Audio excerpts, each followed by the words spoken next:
সুপ্রিয় দর্শক শ্রোতা, শুরু করতে যাচ্ছি আমাদের নিয়মিত আয়োজন টি টেবিল আলোচনা। শুরুতেই বলে নিচ্ছি আজকে 13ই মে 2026 সাল বুধবার, ইংরেজি বাংলা 30শে বৈশাখ 1433 খ্রিস্টাব্দ, আরবি 25শে জিলকদ 1447। আজকে সূর্যোদয় হয়েছে 5টা 17 মিনিটে এবং সূর্য অস্ত যাবে 6টা 32 মিনিটে। আজকে হাওয়ায় তাপমাত্রা থাকবে সর্বোচ্চ 35 ডিগ্রি সেলসিয়াস এবং সর্বনিম্ন 25 ডিগ্রি সেলসিয়াস। দর্শক মণ্ডলী, বরাবরের মতোই টি টেবিল আলোচনায় আজকেও আমাদের দুইজন অতিথি, সুরু ভূঁইয়া এবং সরু বালি। প্রথমেই শুরু করব ভাইরাল নিউজ দিয়ে। প্রথমে আমি প্রশ্ন করব সুরু ভূঁইয়ার কাছে। সুরু ভূঁইয়া, টি টেবিল আলোচনায় তোমাকে স্বাগতম। তুমি আমাকে শুনতে পাচ্ছ?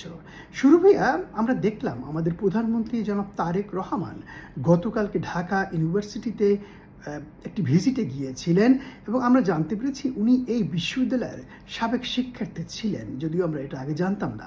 তোমার কাছে আমার প্রশ্ন, আমরা দেখলাম সেখানে সিকিউরিটি নিয়ে বেশ হট্টগোল হয়েছে। আমি যদি তোমাকে বলি যে ছাত্রদলের এক নেতাকে এসএসএফ গলা ধাক্কা দিয়েছে। হতেই পারে, কারণ ছাত্রদল তো ছাত্র, তারা যে কোনো গণ্ডগোল হতে পারে, ধাক্কাধাক্কি হতেই পারে, কিন্তু বিষয়টা ব্যাপক ভাইরাল হয়েছে এই নিউজটা নিয়ে। আমরা জানতে পেরেছি যে এই ছাত্রনেতাকে কেউ কেউ কামান বলে থাকে, অর্থাৎ কামান, গোলাগুলির কামান। যাই হোক, সেটা পরের কথা। আমি তোমার কাছে জানতে চাচ্ছি যে এসএসএফের নিরাপত্তা বিঘ্নিত করলে বা তাদেরকে যদি আঘাত করা হয়, সেক্ষেত্রে কী ধরনের শাস্তি হতে পারে বা এসএসএফও বা কী পাল্টা ব্যবস্থা নিতে পারে? জীবন আলোয় উদ্দীপ্ত, কতটুকু অশ্রু গড়ালে হৃদয়ের জলে সিক্ত, কত প্রদীপ শিখা জ্বালালে। আপনি যেটা বলছেন সেটা বেশ গরম খবর। এসএসএফ এর নিরাপত্তা বিঘ্নিত করা কিন্তু খুব সিরিয়াস ব্যাপার। তবে এর জন্য নির্দিষ্ট শাস্তি নির্ভর করে ঘটনার ধরনের উপর। সাধারণত এসএসএফ এর কাজে বাধা দিলে বা তাদের উপর আক্রমণ করলে প্রচলিত আইনে মামলা হতে পারে। সেখানে জরিমানা থেকে শুরু করে কারাদণ্ড পর্যন্ত হতে পারে। আর এসএসএফ নিজেরাও পরিস্থিতি নিয়ন্ত্রণে নিতে তাৎক্ষণিক ব্যবস্থা নিতে পারে। তবে নির্দিষ্ট কি ব্যবস্থা নেবে সেটা তো আসলে গোড়াই ঠিক করবে। এই বিষয়ে আরো কিছু জানতে চান? না, আমি আর কিছু জানতে চাচ্ছি না। আমি এই জিনিসটা বলতে চাচ্ছি যে এসএসএফ এর নিরাপত্তায় বাধা দেওয়া, এটা তো একটা আইন লঙ্ঘনের মধ্যে পড়ে এবং এসএসএফ যে কোনো মুহূর্তে যে কোনো কাউকে যদি প্রয়োজন মনে করে তাহলে তারা গুলিও করতে পারে। আমরা আশা করব যে মাননীয় প্রধানমন্ত্রীর এ ধরনের প্রোটোকল ভেঙে কোনো ছাত্র নেতা বা তার কোনো নেতাকর্মী এভাবে প্রোটোকল ভাঙার চেষ্টা করবেন না। দর্শক বন্ধুলি, ডেইলি স্টার একটি প্রতিবেদনের মাধ্যমে আমরা জানতে পেরেছি যে বাংলাদেশে যে দুঃখজনকভাবে অনেক শিশু হামের কারণে মারা যাচ্ছে, সেখানে অনেক শিশুর নাকি হামের টিকা দেওয়ার বয়সই হয়নি, এরকমের বহুত শিশু মারা যাচ্ছে।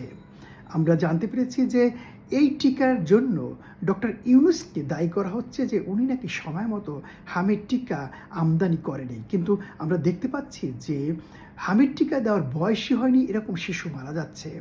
আমরা চাই যে এটি একটি সঠিক তদন্তের মাধ্যমে ডাব্লিউএসএর সহযোগিতায় একটি তদন্ত করা, যে কেন তারা হামের টিকার বয়স না হওয়ার আগেই তারা হামের কারণে মারা যাচ্ছে, নাকি একটি নতুন ভাইরাসের ভেরিয়েন্ট। আমরা সরকারের এ ব্যাপারে দৃষ্টি আকর্ষণ করছি।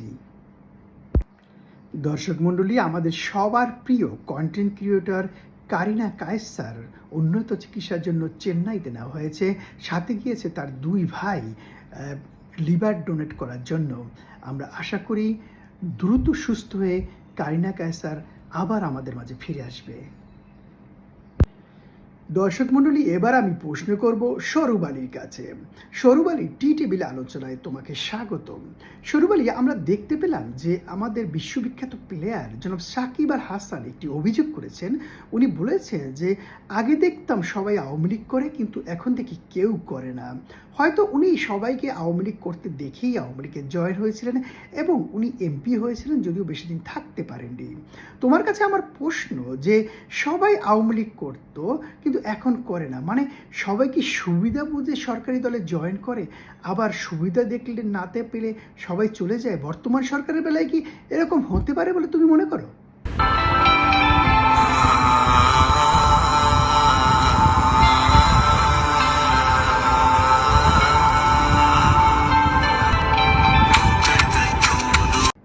একটা খুবই জটিল এবং সূক্ষ্ম প্রসঙ্গ আসলে।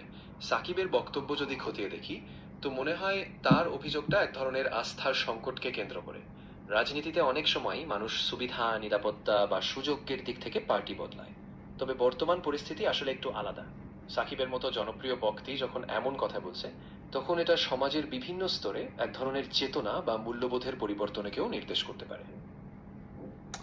হ্যাঁ, তোমার সাথেও আমি একমত, কারণ সাকিব আল হাসানের মতো একজন গুরুত্বপূর্ণ ব্যক্তি যখন এই কথা বলে, উনি নিশ্চয়ই এটা ভেবেছে বা দেখেছে যে সবাই আওয়ামী লীগ করতে এখন কেউ করে না। আমরা দেখছি যে এখনও ঠিক একই অবস্থা। আমরা যেদিকেই তাকাচ্ছি, ব্যবসায়ী, সাংবাদিক যেদিকেই তাকাচ্ছি, সবাই বিএনপি করে, কেউ আওয়ামী লীগ করে না। যদিও ওই দলটা এখন নিষিদ্ধ, কিন্তু মানে বিষয়টা মানে ভাবার বিষয়। দর্শক মণ্ডলী, এবার আমাদের নিয়মিত আয়োজন স্বাস্থ্য টিপস। এ ব্যাপারে আমি প্রশ্ন করব সরু ভূঁইয়ার কাছে। সরু ভূঁইয়া, তোমার কাছে আমার প্রশ্ন যে দৈনন্দিন জীবনে যদি আমরা একটা সাংস্কৃতিক অঙ্গনের সাথে জড়িয়ে থাকি, ধরো আমরা নিয়মিত গান পরিবেশন করলাম, অথবা আমরা নাটক করলাম, অথবা আমরা আবৃত্তি করলাম, বা যে কোনো একটা সাংস্কৃতিক সাথে আমরা জড়িত থাকলাম, সেক্ষেত্রে আমাদের স্বাস্থ্যের কী উপকার হতে পারে? ধরো আমাদের যদি সাংস্কৃতিক সাথে জড়িত থাকি, তাহলে আমাদের মনটা কিন্তু ভালো থাকে। আমরা মানে কোনো বাজে কাজে জড়াই না, যেমন ধরো নেশার দিকে আমরা যেতে পারি না, বা কোনো খারাপ কোনো কাজে আমরা জড়িত হই না, যেহেতু আমরা ওইটাই একটা নেশা, গান বা নাটক চর্চা করা। সেক্ষেত্রে গান বা নাটক করা বা সাংস্কৃতিক সাথে জড়িয়ে থাকা স্বাস্থ্যের জন্য কতটা উপকার বলে তুমি মনে করো? ওগো মা, কি ব্যথা অন্তরে, ওগো মা, আগুনের যে খেলা চারিধার, নেই গানা যে কোথায়, চোখ ছলছল করে, ওগো মা, ওগো মা, কি ব্যথা অন্তরে, ওগো মা, আগুনের যে খেলা চারিধার, নেই গানা যে কোথায়, চোখ ছলছল করে। আপনি একদম ঠিক বলেছেন। গান, নাটক, আবৃত্তি বা যে কোনো সাংস্কৃতিক চর্চার মধ্যে থাকলে কিন্তু মন এবং শরীর দুটোই ভালো থাকে। এটা আমাদের মানসিক চাপ কমায়, দুশ্চিন্তা দূর করে এবং একাকিত্ব দূর করতে সাহায্য করে। যখন আমরা দলবদ্ধভাবে কিছু করি, তখন অন্যদের সাথে যোগাযোগ বাড়ে এবং একটা সামাজিক সম্পর্ক তৈরি হয়, যা আমাদের আত্মবিশ্বাসও বাড়াতে সাহায্য করে। আপনি ঠিকই বলেছেন, এটা আমাদের মনকে বাজে কাজ থেকে সরিয়ে রাখে, কারণ এই চর্চাটাই তো একটা নেশার মতো। এছাড়া কিছু কিছু ক্ষেত্রে দেখা গেছে সাংস্কৃতিক চর্চা আমাদের রোগ প্রতিরোধ ক্ষমতাও বাড়াতে পারে।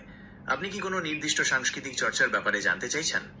না, আমি স্পেসিফিক বলছি যে আমরা দেখলাম যে একজন ব্যক্তি সাবেক প্রধানমন্ত্রীর সামনে গান গাচ্ছে। যাই হোক, আমার কথা হচ্ছে যে তুমি একটা সুন্দর কথা বলছো যে আমাদের মানসিক স্বাস্থ্যের উপকার হয়, অর্থাৎ রোগ প্রতিরোধ ক্ষমতা বাড়ে। বিষয়টা কিন্তু সবাই জানাও ছিল না। সাংস্কৃতিক চর্চা বলতে কি আমরা শুধু গানকেই বলবো বা নাটকের কথা বলবো না, ইসলামী অনেক কালচার আছে, ইসলামী হাম নাত আছে, এগুলি করলেও মন ভালো থাকে এবং রোগ প্রতিরোধ ক্ষমতা বাড়ে। যেমন ধরো আমাদের যদি মন ভালো থাকে, আমাদের যদি সবসময় উৎফুল্ল থাকি, তাহলে আমাদের কিন্তু সহসা কোনো রোগ বাসা করতে পারে না। অর্থাৎ আমরা যদি মন খারাপ থাকে বা ডিপ্রেশনে চলে যাই, সেক্ষেত্রেই কিন্তু আমাদের নানান ধরনের অসুখ হওয়ার সম্ভাবনা আছে। দর্শক মণ্ডলী, আজকে আমাদের আলোচনা এই পর্যন্তই। সবাই সুস্থ থাকুন, ভালো থাকুন। আল্লাহ হাফেজ।